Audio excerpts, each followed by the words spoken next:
Okay, so ayun. Inyo sa mga kabagis, this is Jubilito TV Official at eto na naman po muli ang isang edisyon ng ating reaction video mga kalingap at kabagis. And syempre for today's reaction video, re-reactionan natin itong naging statement na naman ni Kapitana Ney Hides at mukhang itong si Kapitana Ney Hides ay buhay na naman, no? Buhay na naman dito po sa social media in regards po sa mga issue patungkol pa rin po dito sa community ng Kalingap. Talagang masasabi natin na ang kabuhayan po ay nasa community ng Kalingap, no? Hindi sila makapag-reaksyon ng ika nga ay hindi laging naaangkop or hindi po laging napag-uusapan ang community ng Kalingap. Kasi ang sagot lang naman po dyan ay napakasimple, no?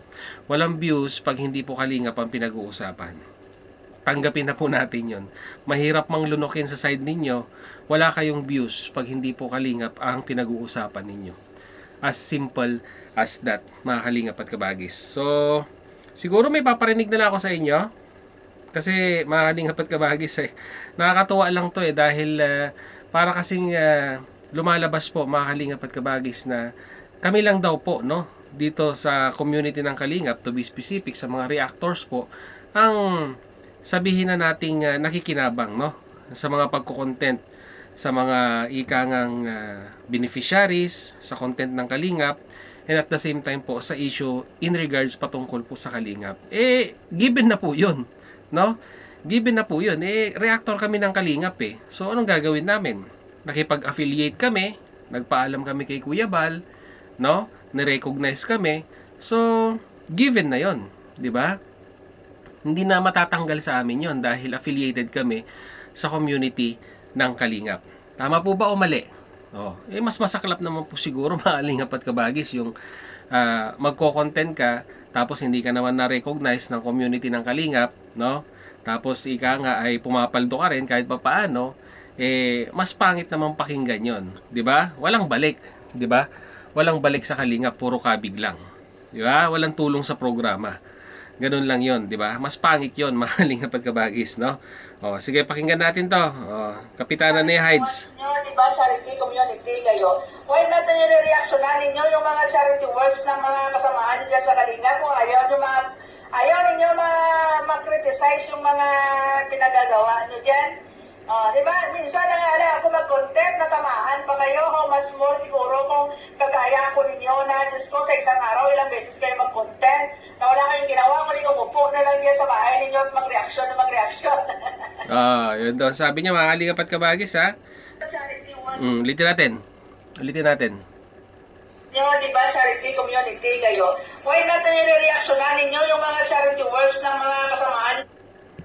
Why not na nire-reactionan daw natin yung mga charity works ng mga kasamahan natin? Aminin man po natin o hindi, di ba? Kahit hindi po tayo nakakapag-content ng mga charity works o nakakapag-reaction ng mga charity works ng mga Kalingap partners, kasama sila, no? Kasama sila sa mga nire-reactionan. Nagkataon lamang, syempre, pare-pares tayong content creator, naghahanap tayo, no? Ng ika ngay magkakaroon tayo ng views, which is parang ang ginagawa din ni Kapitana Ney Hides, di ba? Naghahanap din siya ng content na yung topic niya na papatok din sa kanyang mga viewers. So, ano ang pinagkaiba doon? Di ba? Yan sa Kalingap, kung ayaw ninyo ma-criticize yung mga pinagagawa nyo dyan. Sino ba naman nagsabing kuan? Sino ba naman nagsabing ayaw namin? Walang problema sa criticize. Parte yan, no? Parte yan ng pagiging isang reactors. Basta maging fair lang sa pag-criticize. At ika nga, kung mag-criticize ka, latagan mo ng resibo doon sa yung kritisismo mong binibigay mo. Hindi lang yung ika nga ay kuda lang tayo ng kuda dito sa social media tapos baseless din naman yung mga kinukuda natin, no? Wala tayong reference, mas pangit naman po siguro 'yon, 'di ba? Kumbaga parang nagkukuhan lang tayo, nagi-storytelling lang tayo dito.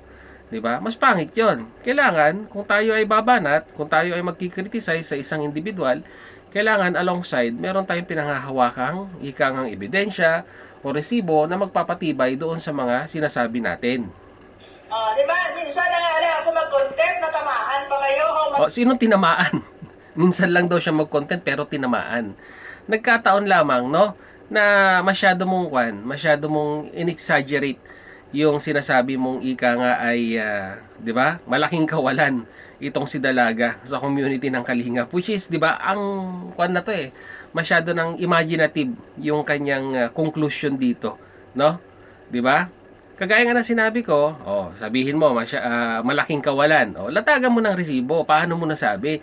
Hindi lang yung magkuda-kuda tayo dito na sabihin natin ganyan, wala naman tayong nilalatag na resibo, 'di ba? Ano ang mga base mo? Ano ang mga ikangang patunay mo na magsasabi na talagang kawalan itong si Dalaga sa community ng Kalingap? May nailatag ka ba? Wala, 'di ba? Small siguro kung kagaya ko ninyo na Diyos ko sa isang araw ilang beses kayo mag-content. Ganun talaga yun, di ba? Gusto naming lumaki yung channel namin. Gusto naming mag-grow yung channel namin. No? Kaya hinahanapan namin ng paraan. No? Hinahanapan namin ng paraan na kahit papaano makapag-upload kami sa araw-araw. Di ba? Kung matagal ka ng content creator, alam mo na yung galawan dito sa YouTube. Na ang algorithm ay gumagalaw sa channel mo kung masipag ka. 'Di ba? Kung hindi ka masipag, no? Hindi ka masipag, saan ka pupulutin dito sa channel mo? Nag-channel ka pa, nag-YouTube ka pa. Kung hindi mo rin naman pala palalakihin or ika nga pagyayabungin yung pinaghirapan mo ng ilang taon. 'Di ba? Na wala kayong ginawa, kundi umupo na lang yan sa bahay ninyo at mag-reaction na mag-reaction. No, umupo na lang daw at wala nang ginawa. O siguro sa mga kasamahan natin na talagang nakapokus, yun talaga yung gagawin nila. Mag-upload sila ng 3 video, 4 na video. So, walang problema doon. 'Di ba? Kasi yun na yun Yun na yung kanila, yun na yung ginagawa nila. Ako nga 'di ba? Sabihin na natin hindi naman primary na trabaho ko ang pag-YouTube dahil meron din akong sariling trabaho. No? Pero nagagawa ko ng paraan na isingit. Kasi gusto kong ikangang lalo pang mag-prosper yung channel ko. So anong problema doon? 'Di ba? Tirahin niya ako ng tirahin. Opinion ko yun. Wala kayong magagawa. Do you like it or not? Do you like it or not din? Opinion din namin 'yon. 'Di ba? At hindi ka namin tinitira, 'di ba? Sa topic lang tayo, no? Doon sa mga salitang binibitawan mo, yun lang yung nire-reactionan natin. 'Di ba? At kung meron tayong nakikitang dapat reaksyonan sa mga salitang binitawan mo, magsasalita tayo. Base din doon sa ating sariling opinion. At walang basagan ng trip. Opinion mo yan, opinion namin to. Let's coexist dito sa social media. Hindi naman po pwedeng ikaw lang. 'Di ba? Hindi naman po pwedeng ikaw lang ang pwedeng mag-criticize. So, paano pat nag-channel kami kung hindi rin kami pwedeng mag-criticize? Di po ba? Whether you accept it or not, opinion ko yun. Vice versa, ganon din sa inyo. Same to you din, vice versa. 'Di ba? Opinion namin, opinion mo. Ganun lang, as simple as that. No? At, pagpatuloy natin. Tayo sa gusto ko, reaction nyo yan, opinion nyo yan. So, anong masama? Ano masama pag doon? kayo mag-reaction, okay lang. Pag ako, nasasaktan kayo. Hindi. Ang pinag-uusapan natin dito ay yung itinapik mo. No? Yung itinapik mo na ikang nare-reactionan na sinasabi mong malaking kawalan sa Kalingap. Although sabihin mo, kwan mo yon, pananaw mo yon, opinion mo yon. Pero, syempre, kagaya nga na sinabi ko, yung pananaw na yan ay latagan mo ng resibo. Di ba? Paano mo nasabi? Para hindi ka masasabihan ng mga viewers na ika nga ay nagko-content ka lang for the views. Di ba? Ganun lang kasimple yun kapitana Di ba? Yun lang. Yun lang ating reaction. I-like mo na at saka subscribe mo. Hanggang dito na lamang po, Jovelito TV Official. As I always say, mga Kalingap and Kabagis, peace, God first. God bless po. Bye.